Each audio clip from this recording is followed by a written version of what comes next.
Room geometry affects the sound signature of the room. We relate it back to just a better way of looking at it as a musical instrument. The size of, let's say, a violin or a cello or a double bass would dictate the frequencies that that instrument make and how it sounds. So one cello will not sound the same as another cello, even though they might look proportionally similar. There might be subtle differences between them that will dictate the sound that that instrument makes. So it's no different to a room. It's not just the size of the room or what it sort of tends to look like. It's the proportions of the room. It's the geometry in terms of what's the size relationship of the length of the room versus the width and versus the height. That will dictate how you will perceive the audio in that room. So there's standing waves in the room that are occurring from front to back, from left to right, front to height, but there's also more complex standing waves that are occurring in any room. And those resonances are making sound in the room whenever that note is struck.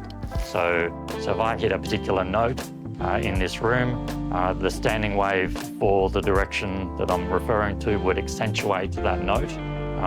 If that note is being replicated in other dimensions in the room, then the resonance is being extended further and your perception of it is a lot worse. And what it sounds like is this lingering ring in the room. It's called a standing wave for a reason, and that is because it's happening in the time domain. You're hearing it for an extended period of time. Most people are just looking at it from a frequency perspective in terms of whether or not I'm sitting at a null or a peak, or what I need to do to EQ that to get a flat bass response. And all of that's happening at the end of a project. But in reality, there's what's happening in the seat in terms of actual frequency response, in terms of what I can measure with a microphone. Then there's what you can hear in the room in terms of the ring that's occurring is audible all through the room. If I slap my hands here and there's a slap echo, so a slap echo is a high-pitched sort of sound that's grating on the ears. If I've got a slap echo that's audible here at the front of the room, you can hear that slap echo at the seating position.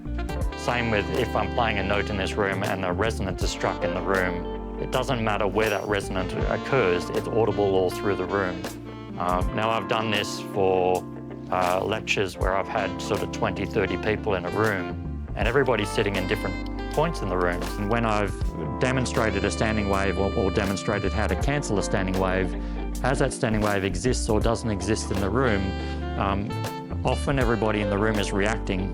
So in one particular occurrence in India, I sort of hit the standing wave in the room and then moved the subwoofer in and out of creating that standing wave.